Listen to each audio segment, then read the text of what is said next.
Hello students, स्वागत है आप सभी का आपके अपने ही यूट्यूब चैनल गुरु शिक्षा पर। आज आप पढ़ने वाले क्लास 10th केमिस्ट्री का चैप्टर नंबर फर्स्ट पढ़ने वाले हैं। चैप्टर नंबर फर्स्ट का पार्ट 2 वीडियो पढ़ने वाले हैं। पार्ट 1 वीडियो मैंने पहले ही अपलोड कर चुका है, आप प्लेलिस्ट में जाके मेरे चैनल में देख सकते हैं, या नहीं तो उसका डिस्क्रिप्शन बॉक्स में लिंक दिया हुआ है, वहाँ से जाकर आप इसको देख सकते हैं। यदि आप चाहते हैं गुरु शिक्षा का ऑफिशियल यूट्यूब चैनल पर जुड़ना, डिस्क्रिप्शन बॉक्स में इसका लिंक दिया हुआ है, आप इसमें जुड़ सकते हैं। आज का पहला क्वेश्चन है Na2SO4 BaCl2 और BaSO4 प्लस 2 NaCl। कहने का मतलब है सोडियम सल्फेट और बेरियम क्लोराइड जब आपस में अभिक्रिया करता है तो बेरियम सल्फेट प्लस नमक बनता है। तो ये कौन सा अभिक्रिया होता है? संयोजन अभिक्रिया।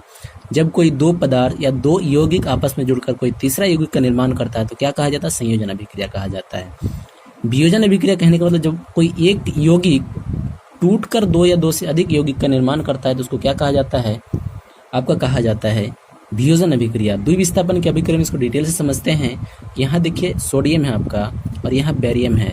यहाँ आपका क्या हो रहा है? सोडियम का स्थान चेंजिंग हो रहा है। सोडियम कहाँ पर आ रहा है? बेरियम के स्थान पर आ रहा है। और बेरियम कहाँ पर जा रहा है?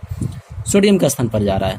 कहने का मतलब दोनों आपस में स्थान में चेंजिंग कर रहा है। अगर दोनों आपस में स्थान में चेंजिंग करे तो इस प्रकार के रिएक्शन को द्विविस्थापन रिएक्शन कहा जाता है, द्विविस्थापन अभिक्रिया कहा जाता है। ऑप्शन नंबर सी आपका क्या हो जाएगा? राइट हो जाएगा। अगला क्वेश्चन आपका है क्वेश्चन नंबर 22। क्वेश्चन नंबर 22 क्या कह रहा है? रासायनिक अभिक्रिया। ये कौन सी अभिक्रिया है? तो Z यानी जिंक क्या कर रहा है? Cu को हटा रहा है, यानी प्रतिस्थापित कर रहा है, विस्थापित कर रहा है। कहने का मतलब है Zn यहाँ Cu को हटा के उसका स्थान ग्रहण कर रहा है। तो इसका ये क्या करेंगे का? तो इसमें आपको ये पहला ऑप्शन अगर देखेंगे तो संयोजन अभिक्रिया मैंने पहले ही ऑप्शन में डिस्कस कर चुका है, पहले ही क्वेश्चन में डिस्कस कर चुका है। तो द्विविस्थापन अभिक्रिया तो आपको पहले ही क्वेश्चन में आपने पढ़ा, और वियोजन अभिक्रिया भी पहले ही क्वेश्चन में आपने पढ़ा, उसका डिस्कशन भी किया। तो विस्थापन अभिक्रिया क्या है जरा देखिए। जब कोई यौगिक से कोई तत्व उसका विस्थापित करके उसका स्थान ग्रहण कर लेता है तो इस प्रकार के रिएक्शन को, इस प्रकार की अभिक्रिया को द्विविस्थापन अभिक्रिया कहा जाता है। तो आपको ऑप्शन नंबर इसका विस्थापन अभिक्रिया कहा जाता है। ऑप्शन नंबर बी आपका क्या हो जाएगा? राइट हो जाएगा। आपका क्वेश्चन नंबर अगला है क्वेश्चन नंबर 23। क्वेश्चन नंबर 23 कह रहा है H2 प्लस O2 क्या बन रहा है? आपका H2O बन रहा है। ये किस प्रकार का अभिक्रिया? कहने का मतलब यहाँ हाइड्रोजन है और यहाँ पर क्या है? ऑक्सीजन है। हाइड्रोजन और ऑक्सीजन का योग हो रहा है, तब जगह आपका क्या बन रहा है? H2O बन रहा है। तो आपका कौन सा अभिक्रिया हो जाएगी? संयोजन अभिक्रिया। वियोजन अभिक्रिया पहला क्वेश्चन में आपने डिस्कस किया। उदासीनीकरण अभिक्रिया किसको कहा जाता है? जब अम्ल और क्षारक आपस में अभिक्रिया करता है तो लवण तथा जल बनाता है। तो इस प्रकार की अभिक्रिया को क्या कहा जाता है? उदासीनीकरण अभिक्रिया कहा जाता है। अवक्षेपण अभिक्रिया की बात की जाए, वैसी रासायनिक अभिक्रिया जिसमें अवक्षेप का निर्माण होता है उसे अवक्षेपण रासायनिक अभिक्रिया कहा जाता है। बढ़ते हैं नेक्स्ट क्वेश्चन की ओर। नेक्स्ट क्वेश्चन आपका क्या है?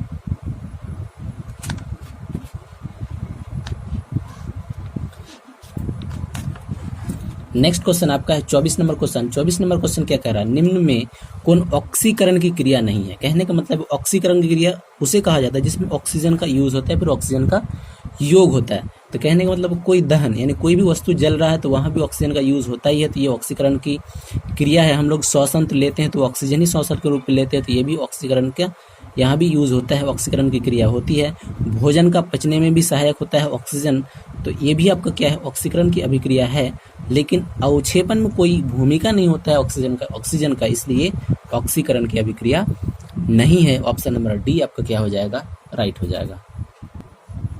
अगला क्वेश्चन आपका क्वेश्चन नंबर 25 है। क्वेश्चन नंबर 25 क्या कर रहा है? निम्नलिखित अभिक्रिया में भाग लेने वाले पदार्थ को क्या कहा जाता है? यानी कहने का मतलब कोई अगर पदार्थ में भाग ले रहा है, देखिए A प्लस B अगर मिलके आपका कोई यौगिक बना रहा है C, तो इन दोनों को क्या कहा जाता है? आपका अभिकारक बोला जाता है। क्या बोला जाता है? ये अभिकारक क्या होता है? ये अभिक्रिया में भाग लेता है, अभिकारक कहा जाता है। हर अभिक्रिया होने के बाद जो बनता है उसको उत्पाद बोला जाता है, या नहीं तो प्रतिफल बोला जाता है। क्या बोला जाता है? उत्पाद या प्रतिफल बोला जाता है। तो यहाँ क्या पूछा जा रहा है? रासायनिक अभिक्रिया में भाग लेने वाले पदार्थ को क्या कहा जाता है?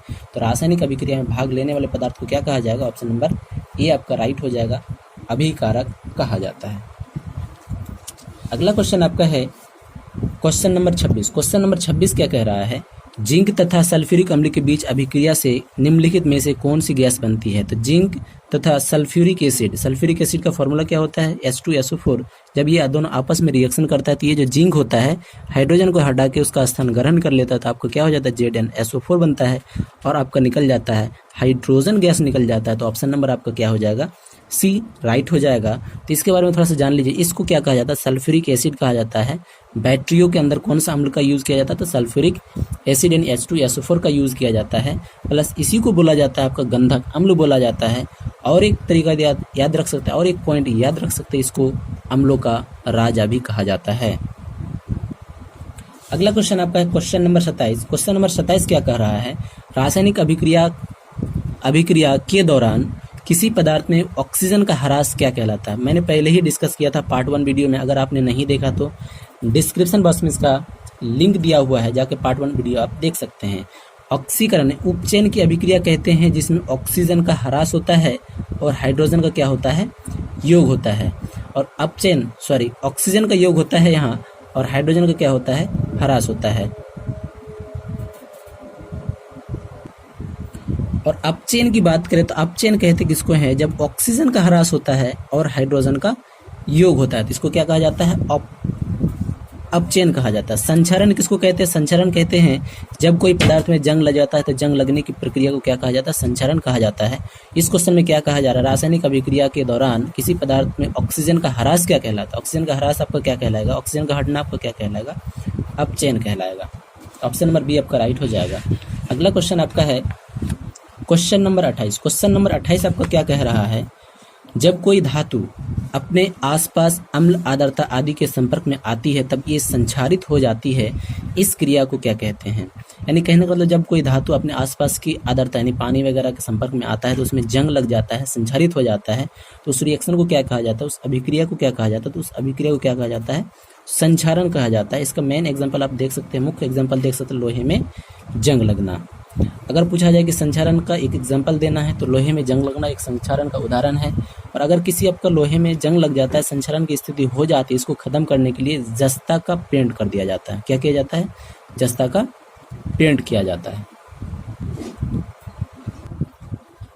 अगला क्वेश्चन आपका है क्वेश्चन नंबर 29। ऊष्मा के द्वारा की गई अभिक्रिया को क्या कहा जाता है? अगर किसी रिएक्शन कोई अभिक्रिया ऊष्मा के द्वारा होती है, ऊष्मा के उपस्थिति में होती है, तो उस अभिक्रिया को बोला जाता है ऊष्मीय वियोजन। क्या कहा जाता है? ऊष्मीय वियोजन। ऑप्शन नंबर बी आपका क्या हो जाएगा? राइट हो जाएगा। अगला क्वेश्चन आपका है क्वेश्चन नंबर 30। क्वेश्चन नंबर 30 क्या कह रहा है? CaO प्लस H2O जब आपस में रिएक्शन करता है तो क्या बन जाता है आपका? CaOH का हॉल्ट। देखिए बनता कैसे जरा देखिए। CaO प्लस H2O को आप क्या लिख सकते हैं? HOH लिख सकते हैं। तो आपका क्या हो जाएगा? Ca यहाँ से O और यहाँ से H क्या हो जाता है? AOH यहाँ हो जाता है और यहाँ एक OH हो जाता है, मिलकर कितना OH हो जाता है? CaOH का हॉल्ट हो जाता है, जिसको क्या बोला जाता है? बुझा हुआ चूना बोला जाता है। क्या बोला जाता है? बुझा हुआ चूना बोला जाता है। आपको कई एक बार ऑप्शन में पूछा है, ऑब्जेक्ट में पूछा है बिहार बोर्ड के एग्जाम में। तो आपका क्या हो जाएगा? ये कौन सा रिएक्शन है? ये दोनों आपस में अभिक्रिया कर रहा है, इसका मतलब दोनों आपस में जुड़ रहा है, तभी जाकर CaOH का हॉल्टू बन रहा है यानी चूना बन रहा है। तो आपका कौन सा अभिक्रिया हो जाएगा? ये ऑप्शन नंबर ए राइट हो जाएगा, यानी संयोजन अभिक्रिया है। क्वेश्चन नंबर 31 है जिन अभिक्रियाओं में ऊर्जा अवशोषित होती है उन्हें क्या कहते हैं? अगर ऊर्जा शोषित होता है किसी अभिक्रिया में, यानी ऊर्जा सोखता है, तो उस अभिक्रिया को बोला जाता है ऊष्मा शोषी अभिक्रिया। जिस अभिक्रिया के दौरान ऊष्मा निकलता है तो उसको ऊष्मा क्षेपी अभिक्रिया कहा जाता है। और अब उपचयन की स्थिति में ऑक्सीजन का योग होता है और हाइड्रोजन का ह्रास जिस रिएक्शन में हो, जिस अभिक्रिया में हो, तो उपचयन की अभिक्रिया उसको कहा जाता है। संयोजन की स्थिति में जब दो यौगिक या दो पदार्थ आपस में जुड़कर तीसरे यौगिक या तीसरे पदार्थ का निर्माण करता है तो उस अभिक्रिया को बोला जाता है संयोजन अभिक्रिया। क्वेश्चन नंबर आपका 32 नंबर है। किसी ताज़ा तेल को बहुत दिनों तक संरक्षित रखने के लिए निम्नलिखित में से किस गैस का उपयोग किया जाता है? कहने का मतलब है जब अब कुरकुरे वगैरह का पैकेट देखते हैं तो उसमें ये फुला के रखा जाता है, उसके अंदर क्या होता है? उसके अंदर जो होता है नाइट्रोजन गैस भरी जाती है। क्या भरी जाती है? नाइट्रोजन गैस भरी जाती है, ताकि वो जो उसके अंदर जो कुरकुरे होता है वो खराब ना हो। तो ताज़ा रखने के लिए जो गैस भरी जाती है, गैस जो यूज़ किया जाता है, तो वो कौन सा गैस है? नाइट्रोजन गैस है। तो ऑप्शन नंबर बी आपका क्या हो जाएगा? राइट हो जाएगा।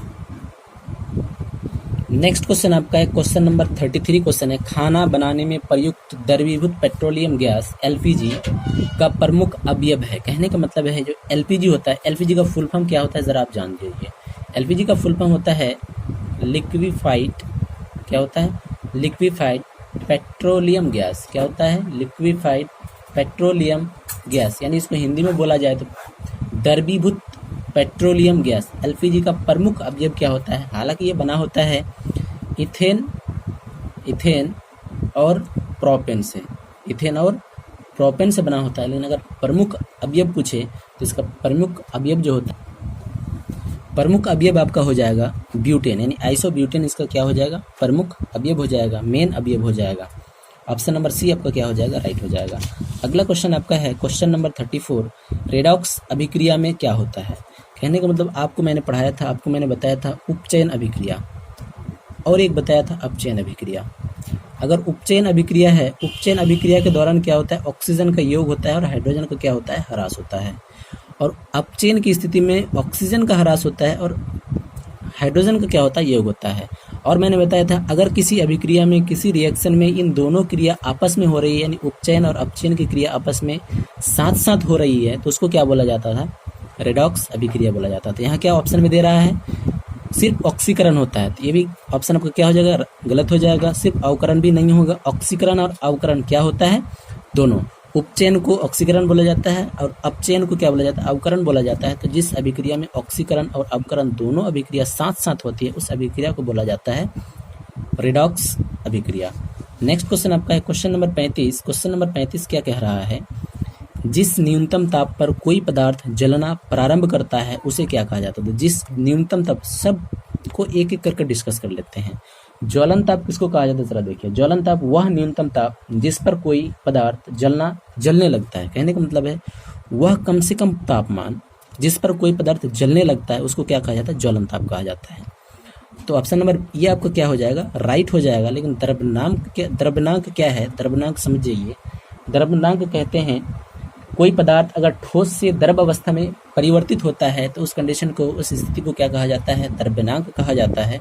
और क्वथनांक की बात की जाए तो क्वथनांक किसको कहा जाएगा, तापमान का वह बिंदु जिस पर कोई द्रव उबलना प्रारंभ होता है, फिर उबलना प्रारंभ कर देता है, वह उस द्रव का क्या कहलाता है, ताप क्वथनांक कहलाता है। क्रांतिक कोण क्या है आपका, क्रिटिकल एंगल यानी क्रांतिक कोण क्या है, आ जाता है। कहने का मतलब है किसी गैस का ताप का वह अधिकतम मान जिससे कम ताप पर गैस को दाब आरोपित करके उसको क्या किया जाता है, उसको द्रव अवस्था में परिवर्तित किया जाता है, तो उस ताप को क्या कहा जाता है, आपका क्रांतिक ताप कहा जाता है। तो इस क्वेश्चन का ऑप्शन नंबर आपका क्या हो जाएगा, ये राइट हो जाएगा। नेक्स्ट क्वेश्चन आपका 36 नंबर क्वेश्चन है। 36 नंबर क्वेश्चन आपको क्या कह रहा है, निम्नलिखित में कौन दहनशील अभिक्रिया। दहनशील अभिक्रिया कहने का मतलब है वैसी अभिक्रिया जिसमें आपको जो है, दहनशील अभिक्रिया वैसी अभिक्रिया जिसमें आपको ऊष्मा तथा प्रकाश दोनों उत्पन्न हो, ऊष्मा तथा प्रकाश दोनों उत्पन्न हो, उस अभिक्रिया को क्या कहा जाता है, दहनशील अभिक्रिया कहा जाता है। तो जल का उबलना, जब हम जल को उबलते हैं तो यहाँ हमको ऊष्मा प्राप्त नहीं होता है, ना ही हमको प्रकाश प्राप्त होता है, तो ये आपका क्या होता है, दहनशील अभिक्रिया नहीं है। मोम का पिघलना, अगर मोम पिघल रहा है तो यहाँ भी हमको प्रकाश नहीं मिल रहा है और ऊष्मा उत्पन्न नहीं होता, तो ये भी ऑप्शन आपका गलत हो जाता है। ऑप्शन नंबर सी आपका क्या है, जब पेट्रोल को जलाया जाता है तो पेट्रोल को जलाने पर ऊष्मा भी उत्पन्न होता है और कुछ मात्रा में रोशनी भी उत्पन्न होती है, इसलिए ये वाला ऑप्शन आपका क्या हो जाएगा, राइट हो जाएगा। पेट्रोल का जलना ही दहनशील अभिक्रिया का उदाहरण हो जाएगा। नेक्स्ट क्वेश्चन आपका है, भाखड़ा चूना के जलीय विलयन से दीवारों पर पुताई करने पर दीवारों की चमक बढ़ जाती है, निम्नलिखित में से किस पदार्थ के बनने के कारण। कहने का मतलब है जब हम लोग CaOH, भाखड़ा चूना का सूत्र क्या होता है, CaOH से किसी दीवार को हम लोग क्या करते हैं, पेंट करते हैं, तो पेंट करने के 1 से 2 दिन के बाद उसमें चमक आने लगता है। चमक आने का क्या कारण है, कहने का मतलब ये जो CaOH का Hal2 है, यानी बुझा हुआ चूना जो है, ऑक्सीजन के संपर्क में आते ही ऑक्सीजन से अभिक्रिया करके CaCO3 यानी चूना पत्थर का निर्माण कर लेता है। किसका निर्माण करता है, चूना पत्थर का निर्माण कर लेता है, चूना पत्थर बना लेता है, तब जब इसमें हम ज़्यादा चमक आने लगता है। तो ऑप्शन नंबर बी आपका क्या हो जाएगा, राइट हो जाएगा। सारा ऑप्शन को डिस्कस कर लेते हैं। इसको बोला जाता है, इसका रासायनिक नाम जो होता है, केमिकल नाम जो होता है, कैल्शियम ऑक्साइड होता है, लेकिन इसको एक मशहूर नाम जो एग्जाम में अक्सर पूछा जाता है, इसको बोला जाता है आपका कली चूना। यानी अगर आपको पूछा जाएगा कली चूना का रासायनिक सूत्र क्या होता है, तो CaO यानी कैल्शियम ऑक्साइड होता है। इसको तो मैंने बताया ही, इसका नाम क्या होता है, चूना पत्थर होता है। इसको और एक नाम से जाना जाता है जो बहुत ही मशहूर होता है, संगमरमर के नाम से भी इसको जाना जाता है। अगर पूछा जाए संगमरमर का सूत्र क्या होता है, तो CaCO3 होता है, यानी कैल्शियम कार्बोनेट होता है। CaS का कोई खास नाम होता नहीं है, इसका नाम मैंने बता दिया। इसका केमिकल नाम जो होता है, रासायनिक नाम जो होता है, कैल्शियम हाइड्रोक्साइड होता है, लेकिन इसको साधारण नाम में ज़्यादातर बुझा हुआ चूना और भाखड़ा चूना के नाम से जाना जाता है। नेक्स्ट क्वेश्चन आपका है, रासायनिक अभिक्रिया के फलस्वरूप निम्नलिखित में किसमें कोई परिवर्तन नहीं होता है। तो जब कोई रासायनिक अभिक्रिया होती है, मान लीजिए A+B आपस में अभिक्रिया करके C बनाता है, तो यहाँ किसका परिवर्तन नहीं होता है। तो आयतन का परिवर्तन नहीं होता है। आयतन का परिवर्तन हो जाता है, आपका भौतिक गुण भी परिवर्तित हो जाता है। मान लीजिए कोई भौतिक गुण परिवर्तन होने के कारण कलर यहाँ रंग में रूप में परिवर्तन होता है, तो भौतिक गुण में भी परिवर्तन होता है, आपका रासायनिक गुण में भी परिवर्तन होता है।